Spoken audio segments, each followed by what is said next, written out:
would say off the air for quite some time. It's like you say like welcome back, like it was like a I don't even know why I did that. Welcome all. Everyone Welcome. that has missed us in the last year and a half. I mean, I have no idea what's going on. I literally just woke up.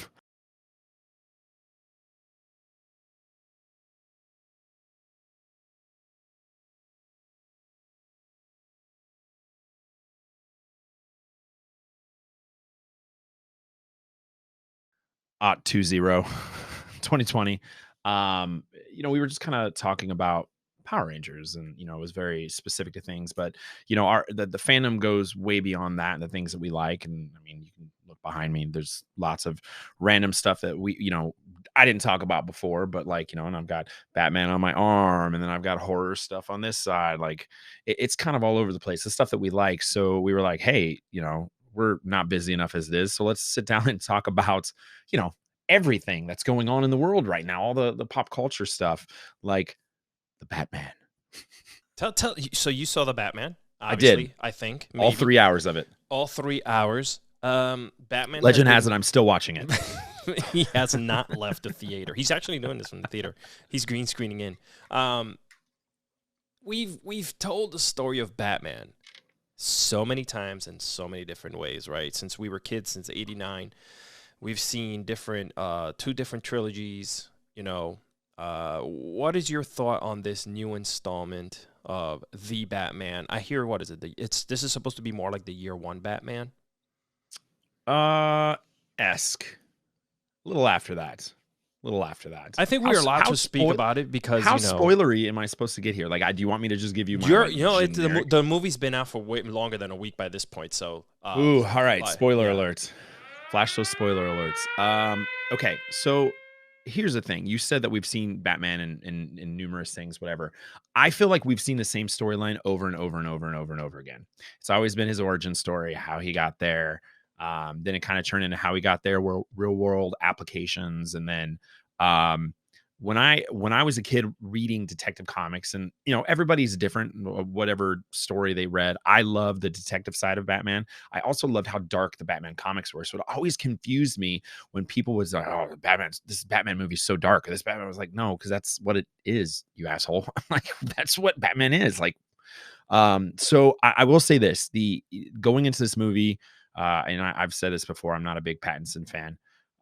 So I was kind of like, but the first, it was so beautifully shot. The movie was beautifully shot. And it definitely, it takes place he's been doing this for 2 years now. So it's after that year one where he's kind of figuring things out. He's kind of got a nice basis now. His name's out there. He's already striking fear in the hearts of the evildoers in Gotham. So there's this beautiful montage in the beginning of the film where he's kind of he's journaling right now, like he's documenting stuff, and he's kind of journaling what his progress has been and what he's seen and what's happening. And as he's talking about it, they do these scrolling shots of Gotham City, which it's really cool in this movie to see Gotham City the way we see it. It kind of is like a mix between London and New York, and it's just beautiful. And these guys are robbing this store and spray painting and doing this, and then the bat signal kind of goes up, and then he talks about how he's finally striking fear in them to where they look into the shadows and they just assume he's always there. And it was this cool shot of these guys going, and they would look back and they'd be like, "Oh God," and then they would freak out and like run away. And it was kind of a cool take on that. But this movie draws, I don't know if you're familiar with The Long Halloween, it definitely draws a lot from that. It has references and pulls from a lot of other storylines, but that was the main one. It's very dark. It's very gritty. It's a very interesting take. It could have been like 45 minutes shorter for sure. The first 2 acts were great. The last act, you keep thinking like, all right, it's here we go. Nope. Here we go. Nope. Here we go. No, it's not going to end. Wait, are we still going? So it's more like the Detective Comics. Did I think I was bored? At no point did I look down and go, "God, this thing is still going." You could feel that it's long, very long. It's more like it's more ding. It's more like the Detective Comics thing, because the Detective Comics are a lot grittier than the Batman books that have been out for years. They correct. To move on to the next topic, how many bats do you give the Batman? How many bats am I allowed to give it? Well, out of 5. You know, let's bring you in like as a movie guru here. And how many bats out of 5 do you give the Batman? I say 4 out of 5. Very nice. Before we move on, does he have his bat voice yet, or no? Do you feel like kind of. He has a thing going on there. He has a thing. Also, the soundtrack is very it's interesting. It plays throughout the whole thing, and then there's one Nirvana song that plays, but it's so well done in there. Like, just adds to the ambience. I would be curious. If you would have asked me right afterwards, I would have given you less stars. But now that I've sat and thought about it and really just kind of, and I actually went back and read The Long Halloween and kind of went back to some of the source material and stuff. And the movie stands great. It's a great addition to the Batman movies. And I really hope they give Matt Reeves the reins moving forward to do more. I am a huge Ben Affleck guy. That's my guy. Yes, you were. That's my Batman. I still am. I still love him. I think he's a great Bruce Wayne. I think he's a great Batman. God, there is something that happens in the movie that I wish. There's one thing that happens in the movie I wish didn't happen. I could have done without it.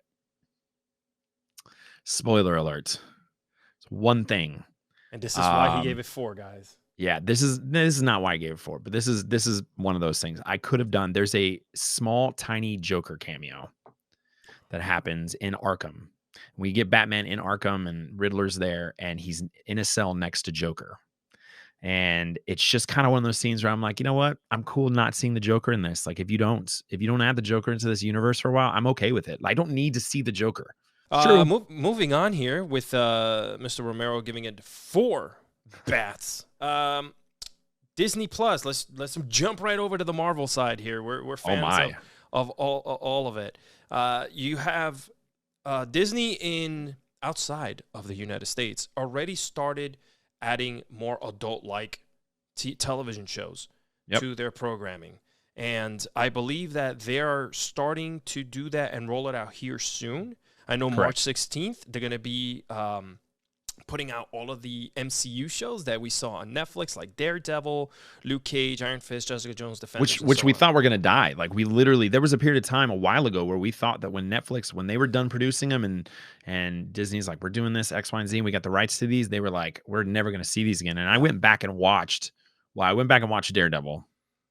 I watched most of Luke Cage, some of Jessica Jones, none of Iron Fist, because it bothers me so much. Because I didn't enjoy it. The Defenders was okay. It was cool seeing them all. But yeah, now they're saved. Now they're on MCU.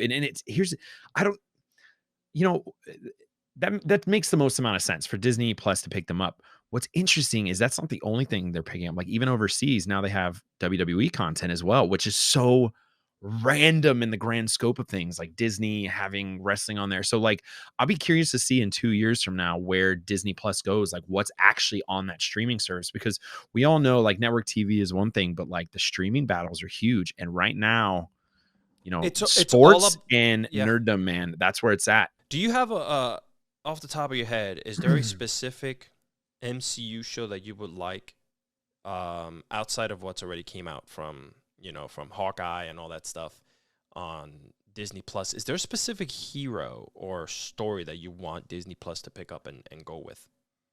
I mean, Moon Knight was one of them, and they're already doing that. And that's talking about gritty shows, dude. That's going to be. They already mentioned it. They said this is not going to be family friendly. I don't know if you've ever seen, like, I still have, I have Moon Knight's first appearance and Werewolf by Night. Like, I still have a lot of that stuff. You have that. Oh yeah. My comic book collection is pretty decent. Can I smell it? Yes, you can. I mean, I'm curious to see how far they go with that, dude. I'm so stoked by that. So that was a really big one. For me, I would love to see like maybe like a Silver Surfer show where you follow this guy, Norrin Rad, who is on his planet and he decides to say, like, I would love to see his story, like arc, and then getting, cosmic powers and kind of going from there. That would be cool. Maybe like, I think, maybe you're not going to do like the regular Avengers anymore, but maybe have like the West Coast Avengers, or have like the sub series of those with all the, because there's so many people that were in the Avengers. Last but not least, before we get off of here, you just went on a great little getaway. The only thing I could compare it to is Sleep No More in New York, which is a kind of a experience that you go in. It's live theater. It happens over this huge area of stuff, and you can follow or go along with certain people, and to the point where it gets awkward, and you're like, "Wait, am I still in this theater thing? Is this person really gonna? Did this person just murder this?" Like it's crazy, and it's all fun and games in the beginning because you're there and you're like, "Oh, that's crazy," and everybody's dressed up. The people that work there are fully in it, like all the entertainment. Like there's different characters. So like when you first get on the ship, you meet Linka Mux, Linka Mux, something like that. Linka is the cruise director of the ship, so she's kind of there when the captain's not, and she's there when the captain's there sometimes. You're there, and then before you depart on your voyage, the first order comes in, and this first order officer, Lieutenant Croy, steps on the ship, and he says, "Hey, this is supposed to be a civilian vessel, but we feel like there's some shady stuff going on here because these investigations, and lotta. So I'm going to stay on this ship through your voyage to make sure everything goes as you say it's going to go." And so that kind of thrusts you into everything. And then you meet these characters, they scan your magic band, and you have a data pad that has your missions and what you're going to be doing, kind of like your cruise itinerary, what time you're going to eat, what time to go here, what time to do lightsaber training, et cetera, et cetera. But through that first day, you make all your connections that are in your app, and you have missions to do for them as the thing goes on. And those missions dictate your journey and what you see on the final day. And you're just basically there, and you finally, like, if you complete these missions, you get invited to private meetings that happen on the last night there, because it's only a 48-hour experience, so it comes at you really fast.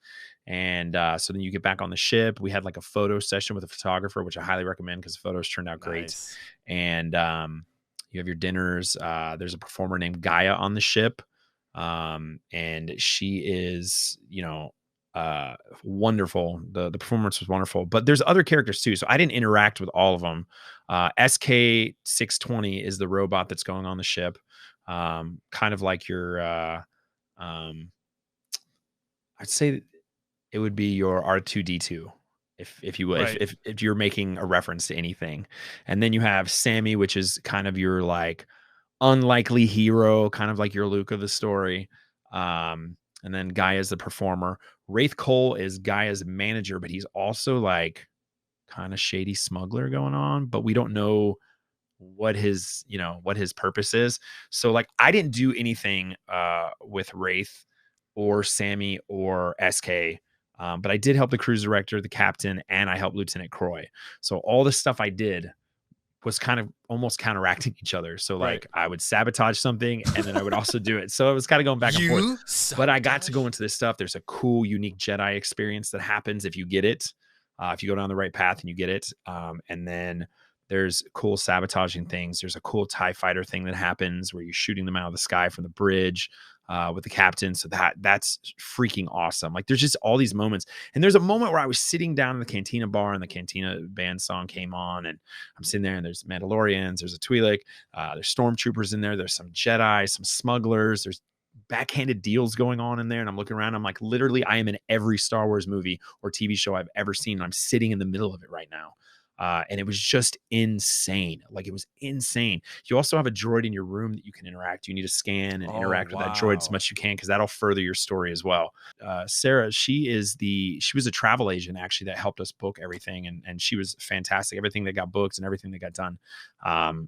She killed it. So if you were a Star Wars fan and you want to be smack dab in the middle of Star Wars, you have to do this. If you're going to go on the ship, like it says, you can go on there and just chill and watch everything happen. And yes, you can totally do that, but it would be a waste of your money. Right. If you're not going to get in this, you're not going to get up in the morning, you're not going to go ham on this. This is not the cruise you're looking for at all. Don't do it. Don't do it. It's not worth the money. But if you're going to do it. And the food was great too, by the way. They should do this for like, see, I'm a huge X-Men dork, so they need to do this for the X-Men where you go in. Dude, there's no way they're not like right around the corner from doing some immersive Marvel thing. There's no way. They have to. There's no freaking way. They have you went to see the Avengers campus. Yeah. So for them to build something that you go from from Avengers to X-Men to outer space, whatever, they have to, because, bro, the money that they'll make just will be astronomical with the people that are just. We are the generation that engulfed ourselves into all these entertainments and all these movies and cartoons and everything. I want to thank everyone who took the time to watch this video here on the YouTube. Is that what it's called? Is that what the kids call it? I don't even know. Listen, I'm just here. I just showed up. Okay, I think the kids call it the YouTube. The YouTube. Got it. The YouTube. Make sure you subscribe and you keep an eye out for everything else that we're going to be doing here. You know, these episodes are just going to be full of the things that, you know, we like to talk about and what other people are also referencing to out there. And, you know, giant spiders and stuff. But yeah, so we'll talk about that soon. Bro, I don't even want to talk about it. Just to give you context, now there's going to be giant spiders that are parachuting from Japan into the East Coast. They're going to take over. They're like the size of a baby hand. That's all I'm going to say. Yes. I want no part of it. I don't want to be here anymore. I hate it here. I'm moving to another place. I'm just saying. And we'll get on that on the next episode. You guys. They make webbed parachutes. Oh, God. And they float through the sky. They've watched the movies, bro. They've watched the movies. I did not pick this on my bingo card. It was not on there. Every single thing that you want to follow us on will be located in the description section below. And leave us any comments. Leave us any ideas. Give us a thumbs up. Let us know what's going on. And we'll see you again. Say hi and follow us. Yeah, we'll see you again soon here on the brand new Fantastic Duo Show. Look outside, look around the corner, look everywhere. It's something. It does something to me. I don't know what it is, but that was just for you. Inside.